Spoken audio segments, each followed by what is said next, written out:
Shabbat It's so Shalom. fabulous to be with our friends here in room 24 and 25. Thank you for being here in person.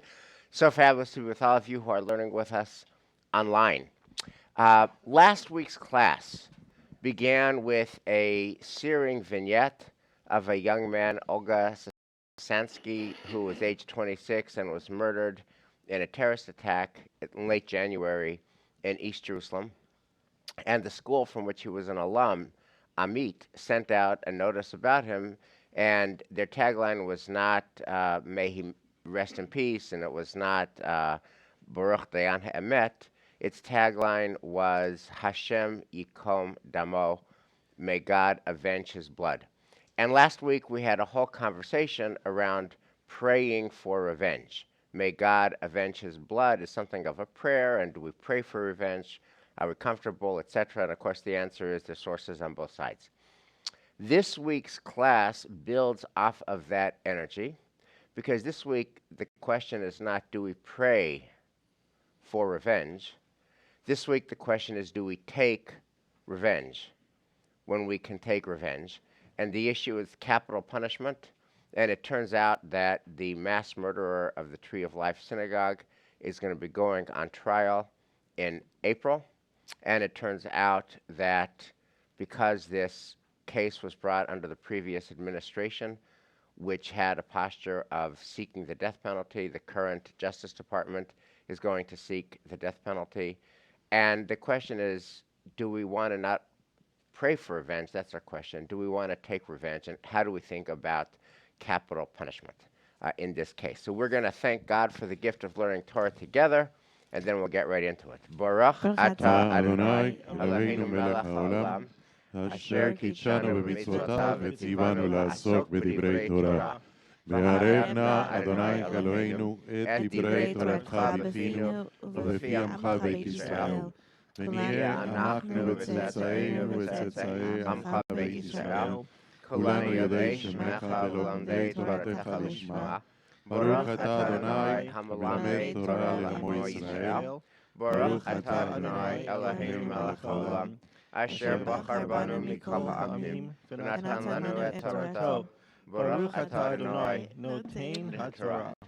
So, we are a conservative shul, so I want to ground this conversation in a very much of a conservative movement principle, which is text and context. When I was at the seminary, there was always an exhibit in the very nice seminary library called Text and Context. Any text that you look at, you have to see in the broader context of the society that you're living in. And this issue of capital punishment for somebody who goes on a murderous rampage against Jews at Minyan. By the way, it's who is in a conservative shul at 8:30 in the morning? Who was there at the very beginning of the day? That's when it happened. It's us. I mean, this is us, right? And so in order to think about that, I just want to name the context before we look at the text. And the context is we're having this conversation on a so-called day of hate. As you all know, this came, it's some hate-filled organization, a neo-Nazi organization, is naming this a day of hate. And we had a whole conversation in our shul. Should we have sent out an email to the congregation saying, let's make this a day of love? And like after the Pittsburgh case and the Tree of Life, where we had the biggest crowd ever to affirm community and hope, it was the single biggest crowd we've ever had. It was Na'ila sized by 9:30 in the morning. Maybe we should call for a day of love, and we decided not to do that because we did not want to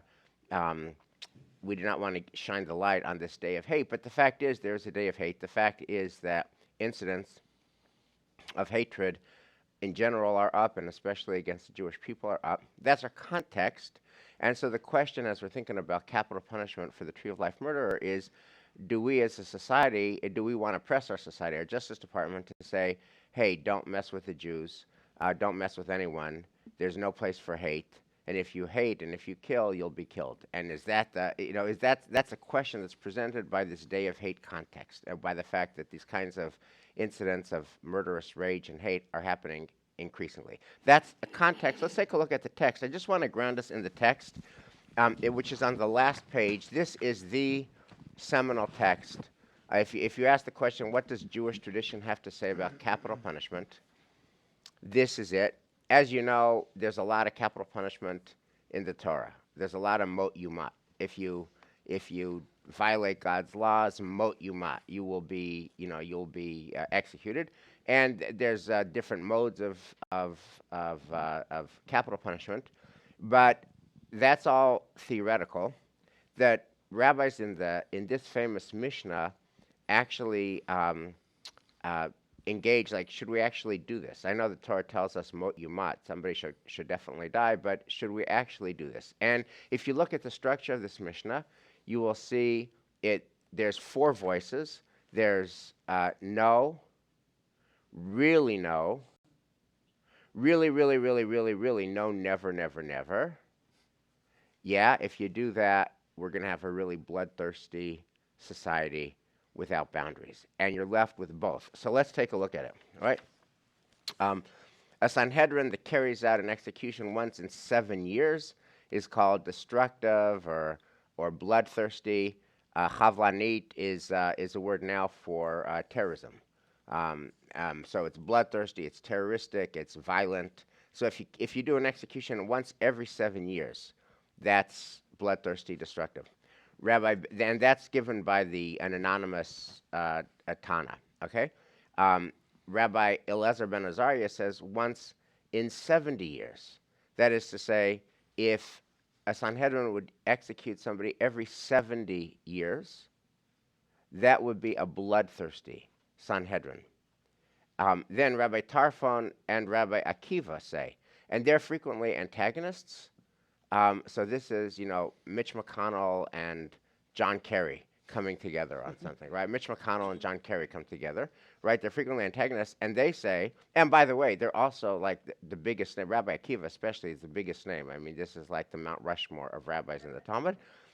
Says if we had been members of a Sanhedrin, no one would ever have been put to death. So it feels like all the energy and the momentum is no on capital punishment. And then, as you know, who gets the last word is really important, and the last word and the place of the last word. So Rabban Gamliel, who is also Rabban Shimon ben Gamliel, is another major figure, says they would indeed have increased shedders of blood in Israel. Afhein marbin shochay damim b'Yisrael. The deterrence is real, and if you never do capital punishment, you will increase bloodshed. So, dear colleagues, I want to start with you.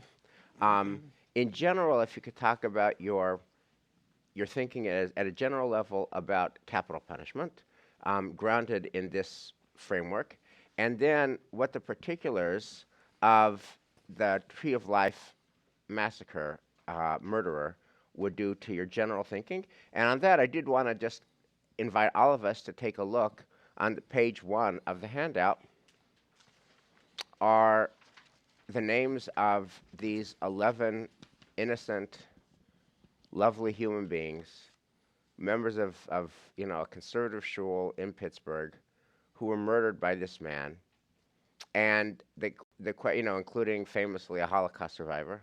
She survived Hitler to die in shul at the age of 97 at the hands of a mass murderer. And how do you think about capital punishment, not only in general, but in the context of these 11 people? Yeah, I want to begin by saying something I said last week, which is, to me, the particular and the universal make a difference. So universally, I don't think we should take lives. We choose life. On the other hand, if it's someone I know, then I'm there. I'm saying this person needs to die. So it's very interesting that I think really 2 ways about this. So here's a related question, which I just want to seed, and then we'll go there deeper. When you say this person needs to die, I want to ask which organ of Dan Nesson is talking. Is that your brain, or is that your heart? Is that your emotion, or is that your logic? Yeah, it's definitely not logic. It's your kishka. Exactly. Your neshama. Yeah, in other words, and we, this is talked about all the time. we have this idea of what your gut reaction, and your gut reaction is really how you feel. Sometimes we overlay that with logic. We overlay that by creating boundaries in society. But sometimes that gut reaction is even though it may not be the moral thing to do in many ways, is just who we are as human beings. So, Dan, but hold on. I can't let you off this Yeah. conversation without Yeah. asking the Yeah. obvious question. Mm. There are, sadly, tragically, I mean, this is just one of the sick, pathological things about our country. Mm. There are so many mass shootings that they're almost not remarkable anymore. I mean, Right. there's so many mass shootings. It's all the time. Um, it's Walmart and it's Buffalo Mhm. and it's everywhere. It's California 3 times in a week, right? So are you saying? So here's my question: if you say that this mass murderer in Pittsburgh should get the death penalty, Mhm. are you saying that that our justice was wrongly served because last week the mass murderer in Buffalo got life in prison and didn't get capital Mhm. punishment? Would you say that was wrongly decided? Would you say that the mass murderer of the Buffalo case should have also gotten capital punishment? And in that case, so are you saying that all cases of mass murder where somebody with a gun shoots innocent people at random, should they all get capital punishment? And is that the country you want to live in? Yeah, it's very complex. I'm thinking that I'm Rabban Gamliel in this instance. That if we don't have a deterrent, such as capital punishment, that it does increase. And I don't know what this. I know how many hundreds of people are on death row. Um, I believe that mass murderers really should get capital punishment. Okay, Elias. So And a by the couple. way, I know you're from Argentina, I've been told. Could you also share, like, what is the experience of Argentina on this question? Who cares about Argentina? Okay. As if I was born there, Yes. A couple of things I want to say. I'm 100% against death penalty. 100%. Even in this case. Yes. If we do that, we become them. We become them. We are rational people with good values. We don't kill people. If we do that, we become them. Okay? Second, if you really are speaking with your heart and you really want punishment for that person, be life in prison, like in one of the examples that they say here, 23 hours alone with a concrete bed, alone in your bed, with nobody cares about you, nobody talks to you, that's a much bigger punishment than the death penalty, because the death penalty, you're over. That's it, I kill these people, I don't have to worry, I get killed, so I won't suffer. This, if you want to implement suffering, it's much more suffering, spending your life in a confined place 23 hours a day without talking to anybody. All right? And then, this is another thing, I don't want to get into politics, but if you research in the internet about developed countries that still have the death penalty, is Japan and United States. No European countries.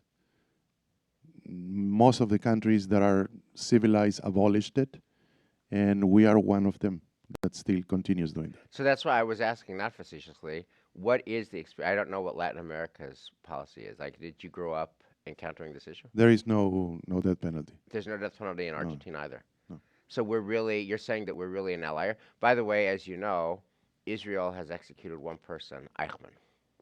So Um, if you Google death penalty after Shabbat, because we don't Google on Shabbat, um, the top 4 countries are Saudi Arabia, China, Iran, and United States.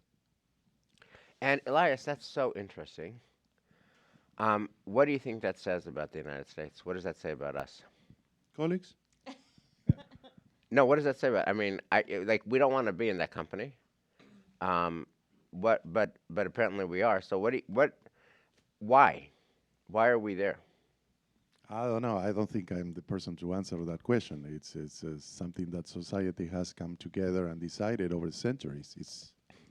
Well, I think in that there's this way in which our criminal justice system is very regressive. And even the concept, the idea that punitive measures will deter crime, that's been disproven over and over and over again. most people, when they're in a mood to go murder people, are not thinking about, well, will I get the death sentence? Will I be in? Like, that's not part of their equation. And so the idea that by implementing intensive and punitive measures that you will somehow make us a safer society, that's false. But we're very attached to that idea. And I think in part that comes maybe from our Christian origins, the sense that if you believe in a Christian idea of hell, then making somebody get faster to hell is a helpful measure. That is a helpful punishment. If you don't believe in a hell, if you believe in this world, that changes how you weigh the equation. But either way, I think that we have a false sense that what we do in response to these things has So control. how do you explain, Alisa, for example, that countries like Spain, Mexico, and Italy, the most Catholic countries in the world, don't have death penalty? I think there's a difference between Catholicism and Puritan roots. So, Elisa, let me just to be clear, if this were your decision, if Merrick Garland were asking you, should we go for the death penalty for the tree of life murder, what would you say? Absolutely not. Absolutely not. Okay. So but there's another economic layer. Absolutely not. Like, let me just focus on yeah. absolutely. In other words, it's not a hard question for you. No, it's a simple question for me because if you look strictly at if it's just an economic question, it costs much more for us to execute someone than it does for us to incarcerate them for life. Because of all the appeals. And I feel like when somebody does such a crime against humanity, I don't feel like we should dedicate a lot of resources to them. I feel like we should save those resources to support the people that are in need, to support recovery, to support the civilization that's around them. Because I believe that there was actually a really fascinating article about the driver in the New York case where he drove down a bunch of civilians, and his father flew in from Europe, and his father says, you know, I hope he'll live long enough to feel guilt and remorse over what he's done. And I believe that core to our tradition, you think about the biblical idea of a city of refuge, that we believe that when you've done something horrible, you need to remove yourself from society, you need to go somewhere else, but there is the possibility of doing tshuva even then. And I think that's really important for people for us to say that no one is beyond redemption and that we're not going to let you free. We're not going to have you be able to access or murder anyone else. But at the same time, we believe that you owe a debt to society, and there's a way for you to repay that. So, Elias and Elizabeth, I just want to, before we go to the film, I just want to pause in the conversation. We start with Dan's visceral sense, his kishka sense, that this murderer murdered us, this murderer murdered me, murdered us, and I want revenge. Growl. Kishka. Do you not have that, or do you suppress that with your mind? What do you do with that instinct? I just don't think you get very far with that. Like, you can go to people's executions. You can be, you can go there. You can stand in the viewing gallery and watch somebody be killed. And you watch the people who go don't leave feeling like, oh, I feel so much better. Like, I watched that person die. It's not like that does anything for you. And you can't fix it. Right? There's no fixing that kind of pain, no matter what happens to the murderer. Right. Okay. Nothing will bring the people that were killed back. Okay, so with that background, Will you share what your thoughts are on this? I will. I'm with you guys. I'm not with Dan. No, it's okay. But, I mean, I suppose, but before we get to the film, then let me ask you this question, okay? What do you think of Israel's execution of Eichmann? And if you support the execution of, are you so rigorously against it, you're opposed to Israel's execution of Eichmann, you think it's a moral mistake? And if not, if you're comfortable with it, then what's your theory of the case? You know, even when I tried to escape Argentina, you keep bringing topics related to Argentina. Yeah. Eichmann was capturing in Argentina, so, you know, you have to stop with that. So, but seriously, Lisa, seriously, I think that the primary driver in that case was not a sense of that was the appropriate measure, but a real fear that a citizen was going to murder him, that they couldn't keep him alive. And the horror, like what would happen if an ordinary citizen broke in and killed him, and then they had to put that citizen on trial. And so I think very much Israel made that choice as a way of protecting their community and protecting the Jewish community from having to do that. Okay. Because there was that intense Well, security protecting him right. for the entirety of the case. It was very iffy whether he was going to survive long enough to be tried. Can I just Right. want to? But one more Yeah. thing I want to say. Yeah. I want to reiterate what I said before, that although I'm 100% opposed to death penalty, if you speak from your heart and your real guts, there are ways of making the life of the person much much worse in prison than by Right. killing No, them. I think clearly that's right. I want to pivot now, if I can, Dan, to the Michael Dukakis moment. So this is 1988. Dukakis is debating. He's debating then Vice President Bush, and the first question out of the chute is, Kitty Dukakis is raped and murdered. Would you support capital punishment? And let's look at the tape. By agreement between the candidates, the first question goes to Governor Dukakis. You have 2 minutes to respond. Governor, if Kitty Dukakis were raped and murdered, would you favor an irrevocable death penalty for the killer? No, I don't, Bernard, and I think you know that I've opposed the death penalty during all of my life. I don't see any evidence that it's a deterrent, and I think there are better and more effective ways to deal with violent crime. We've done so in my own state, and it's one of the reasons why we have had the biggest drop in crime of any industrial state in America, why we have the lowest murder rate of any industrial state in America. But we have work to do in this nation. We have work to do to fight a real war, not a phony war against drugs, and that's something that I want to lead, something we haven't had over the course of the past many years, even though... Mr. Vice President, your 1-minute rebuttal. Well, a lot of what this campaign is about, it seems to me, Bernie, gets to a question of values. And here I do have, on this particular question, a big difference with my opponent. You see, I do believe that some crimes are so heinous, so brutal, so outrageous, and I'd say particularly those that result in the death of a police officer. Those real brutal crimes, I do believe in the death penalty. And I think it is a deterrent. And I believe we need it. And I'm glad that the Congress moved on this drug bill and have finally called for that related to these narcotics drug kingpins. And so we just have an honest difference of opinion. I support it, and he doesn't. I support it, and he doesn't. So, colleagues, I believe that the oral Torah on the 88 election is that Dukakis lost the election in that moment. And that Americans just thought he was like Spock, Leonard Nimoy from Star Trek. Bloodless, no emotion, no humanity, like your wife was raped and murdered, and you're talking about the war on crime and deterrence and this and that, and where's the person? Where's the human? Where's the flesh? Where's the blood? Where's like a human being that I can recognize?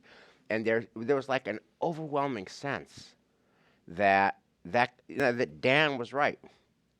That damn it, let's kill that mother. And he lost the election for that. So I guess I'm wondering at two levels. First of all, the pshat and then the drash. The pshat is like, what do you think? Now it's 2023. That's ancient history.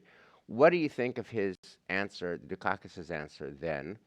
And what do you think? What light does it shed on this question now? Because they're debating deterrence. We're debating deterrence on the day of hate with upticks, et cetera, et cetera. So I'd love both pshat and drash on 88. Aliza? It was a different world. I mean, it is a different world. I listen to that language of even just war on drugs, and that's not how we think about it today. I mean, now we're thinking about supporting the humanity of every person. Now we're thinking about addiction support. Now we're thinking about mitigating risk. It's just a different. I mean, no one would run on a platform of a war on drugs anymore, even though that's still a serious threat to our society. And I'm not sure that measuring our moral compass based on what it wins a popularity contest will ever get us very far. So I think it's difficult because those are timed moments. You have a limited amount of time to get through your agenda. I'm not sure that he could have. Well, let me just gently push back. Yeah. You call it a popularity contest. another way to frame it is that there's a Weltanschauung, a worldview, an American ethic, a way that millions of ordinary American voters feel, and millions of ordinary American voters were deeply turned off by Dukakis's clinical, sober-eyed analysis, and they wanted Kishka. And I'm trying to figure out, what do you do with that? And on that, I mean, you could call it a popularity contest, but I Right. want to say there's something, and this kind of gets back to Elias's question. We're trying to figure out about our country. I don't understand why we have so many guns. I just don't get that. And I don't understand why we're with Iran and Saudi Arabia in somehow thinking that we need to show condign punishment. Kishka. And so, say more. Yeah, and I think I'm very much shaped by the world of social media in that, we had a breakfast for Shabbat dinner a few weeks ago. And my colleague Ashley put together a social media campaign. And we had 2,600 people who watched and liked a video where two people walked into an office and said, "Hey, Andrew, what's your favorite breakfast food?" And he said, "Oatmeal." That was the entirety of the video. So are you saying that our country in 20 years will be governed by these people? No, I'm saying that what captures our national thought pattern, what captivates the American psyche, isn't necessarily representative of a deeper truth. It's often just what carries the day, and I don't think that that's any different now than it was then. And so I think we have to be very careful, and our leaders have to be very careful about what they nurture. I think that any leader knows it's not, by the time you get up for the debate, it's too late. You have to have laid your case way ahead of time. You have to have done that work. You have to have done the community meetings, and you have to have done the education project. And I think that our politicians are largely lazy when it comes to educating and comes to leading from a moral place. We're leading from a place of popularity, which gets to the lowest common denominator. Dan, you you said what you said. How did you hear Dukakis? Yeah, I think I heard him the same way that you did. And maybe many people did. That there was no emotion there, and I mean the fact that George Bush really presented a much more emotional presentation, and also that he said that that he didn't say that we shouldn't have universal capital punishment. He was very clear that there are some crimes that are, as he said, so heinous, right? Then he brought it back to his Law and Order campaign. But so in the instance where you say your wife is raped and murdered, and then without any emotion, without any just saying the universal a universal death penalty is not the answer, but there are times when at least it could be considered. I think would have been a better response. And he definitely did not present himself as a person that had the emotion that you're looking for in a leader. And I think that's what I thought there. Right. Yeah. I want to just pivot for a second to the broader question of our context today. February of 2023, in this country where anti-Semitism is on the uptick. CJP tries to distill this to even a simpler message, calling it Jew hate. Anti-Semitism is too many syllables and to whatever, right? Jew hate. There is a thing, and I was watching the news yesterday afternoon, and they're interviewing synagogues. They're interviewing Rabbi Turetz at Temple Emeth. What are they doing about the Day of Hate? The Day of Hate. So I want to come back to our context. What do you think is the healthiest and sanest response to that reality, both institutionally and as individual human beings?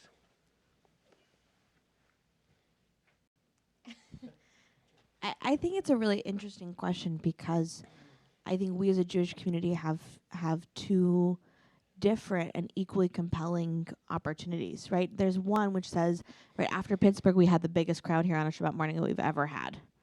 And so when you magnify and focus on the danger and on the Jew hate and on the rampant anti-Semitism that's always exists, there's this weird, perverse way that it builds our community and our sense of connection and our willingness to show up.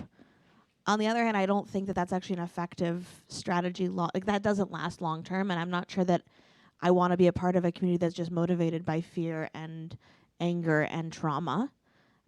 So I think it's a choice that we have to make, and I appreciate the choice that we've made today, and that we're not allowing hate to carry the day, even if it would give us larger numbers, because we're choosing to affirm and focus on a Judaism of love and of community and of a motivation that's not generated by haters. So I see a consistent through line. I mean, even though it seems from the Wall Street Journal article that the Justice Department is seeking the death penalty in the case of the Tree of Life mass murderer, that your move would be, let's be true to our values, and let's olam chesed yibona, and let's do that in our justice, and let's do that in our day-to-day. Elias, what about you? Yeah, but I mean, one thing that I think is we have to be careful here, like looking like if we don't decide on the death penalty, that we look like soft, right? And that's not the case. I speaking for myself, I really want justice. I want that person to suffer in a way, right? At least a little bit of the damage that person has caused, Right. to so many people, to entire Jewish community, and to countless, relatives and friends of these people. Right. So I agree with Alisa. We should advocate for peace, but not necessarily saying, that this person shouldn't be paying for what he did. Yeah. Dan? I'm thinking also, what Elisa just said, it strikes me that what you just said is what America was on 9/11. We came together as a country because we were threatened, because of I forget the words used, fear, and that coming together for that purpose is limited.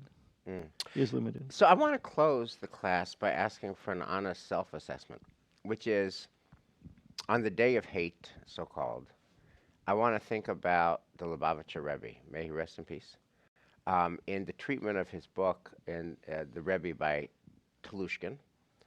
Telushkin notes that the Rebbe lost siblings and close family members in the Shoah, and Chabad was decimated in the Shoah. And the Rebbe never talked about the Shoah.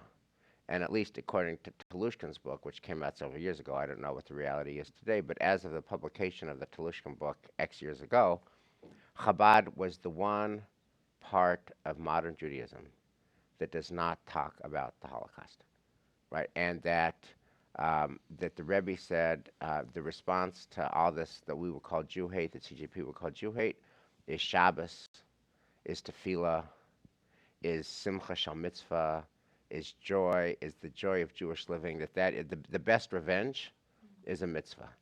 The best revenge is a Shabbos dinner. The best revenge is a song. The best revenge is tikkun olam. And, obviously, he's the single most transformative thinker and doer in modern Jewish history. Obviously, Chabad is eating everybody's lunch. They're following his playbook to great success. Kol hakavod to all of them. How do you think, and like Elias, I know you're on the anti-Semitism committee. How do you think Temple Emmanuel is navigating this tension between we want to stay safe and be safe and make our people feel safe, but we don't want to be like we're the against Jew hate synagogue. We want to be the Chabad synagogue. We want to be the Simcha Shal Mitzvah synagogue. We want to be the Joy of Jewish Living synagogue. Like every synagogue wants to be that. How do you think we are navigating that tension? I'm going to do an analogy. So in my house, I'm the fun father, the fun parent. I do sports with the kids. I do, music. I do religion, and my wife is study, do well in the test, and everything. So do I believe that they have to do well at school? Yes. I'm the one in charge? Not. But as long as there is somebody else doing it, I'm okay with it. Right. So in a way, I feel like, first of all, in case of the Rabbi Schneerson, nobody can put themselves in his shoes. What he experienced, and even the way he wanted to lead his Jewish community after that is his own choice. I'm not here to discuss that, not even to judge him. But I believe that in a big synagogue like ours, there should be room for everything. As you know, Michelle and I led the temple trip to March of the Living. I strongly believe that every single young adult should do that, to experience to see with the real eyes what the Jews went through in the Holocaust. So I don't believe that we should forget about that. It's part of history, retelling the history for people to learn what happened and not to avoid it in the future. But again, I still believe that there should be. You are leading happy trips to Israel, 75, and Hartman, and study and learning. Should be a room for everything. Well, trips to Israel are not just happy now, they're more complicated and nuanced, obviously. It was supposed to be happy, now it's extremely nuanced and extremely urgent, but I get the point. Could you say a word, Elias, just about when you were on the March of the Living trip, what was it like for you taking Temple Emmanuel kids and families to Auschwitz? Well, I have to deal with my own emotions first, because it was really shocking. And it's something that you see in pictures and you imagine how you're going to feel, but then when you are there, it's like, wow, what was that? And processing that every single day, it takes emotion, and being connected with that. And my first reaction was, especially when we were in Auschwitz, with the rails of the trains and leading into the main act, we were all looking at the sky and say, what would happen if Israel would have existed in those days with the Air Force coming through here and see all the people here suffering? And the natural reaction is to think, you should have killed all the Nazis, kill them, destroy them, do the worst to them.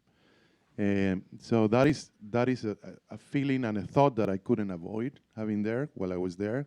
I wanted, revenge, and I wanted, for people, most of them are dead now, but it's a feeling that it's hard to suppress and repress from you. But Right, so you you- ended up leaving Auschwitz and then you went to Israel as part of the Right, trip. that's part of the trip. You finish So- Auschwitz, you finish Poland, Right. like a week in Poland, then you fly to Israel. And what was the impact on the Israel piece of having been there? Amazing. Amazing. You land in Tel Aviv airport and you think, wow, look at the trajectory of the Jewish people, from 1945 until now. Look, it's remarkable. It's beautiful. Right. It's inspiring. Yes. But Elias, you've actually, to me, you've come back to what I began with, which is when you're there in that moment, you, as you say, you look to the sky and say, why wasn't, if the Israeli Air Force was there, and we would have been able to kill all the Nazis. That gut visceral idea. So we But we it's all have slightly that. different because that's in the moment. What I heard you saying is that would have been a defensive move. That would have been a protective move, not a reactive, after the fact move. I see, yeah. Mhm. So here's what I take away from this is that there are these themes and patterns and rhythms in Jewish history that recur. That everything old is new and everything new is old. And the question that we are always going to be facing as a people is a question that we're going to face in April when the murderer of Tree of Life goes on trial. And the question is, how do we be faithful to our core, which is to be safe and, lo hametim hallelujah, dead people don't praise God. So the first thing is to stay alive and stay safe and stay protected, which is why we have guards and extra guards and today extra police. And I think that's in FOBs and post-Pittsburgh. We did not have FOBs before Pittsburgh. Before Pittsburgh, our doors were open 24 hours. Well, not at night, but from 6 o'clock in the morning until 10 o'clock at night. 6 o'clock is when Rita and Herb Gann come, and Phyllis and Jerry Gordon and Don Friedman come, and Dino Beer, may rest in peace, would come at 6 in the morning. From 6 a.m. until 10 p.m., when you finished your last choir rehearsal. The doors were open, no guard, no fob, no security, nothing, including the fact that we had kids in this room, including the fact that we had kids in the preschool. The world has changed that much since 2018, since Pittsburgh. And now, nobody can get in the building without a fob. We have guards, armed and unarmed, etc. And we have surveillance cameras, we have NPD, et cetera, et cetera, et cetera. That's all from Pittsburgh. So we have to stay safe and stay protected, and we are. And we can't just be limited to thinking about Jew hate and how do we stay safe and do we need to get another camera and another guard and another gun and another and another. We have to actually also bring in the Rebbe's teaching about Simcha Shel Mitzvah. Like that's actually why we do this. That's why we're here. We're to stay safe and then allow Judaism to inspire us to build a better world. And it's holding on to both of those that has been one of the main challenges of the Jewish people for our entire time until now. So do you have a song?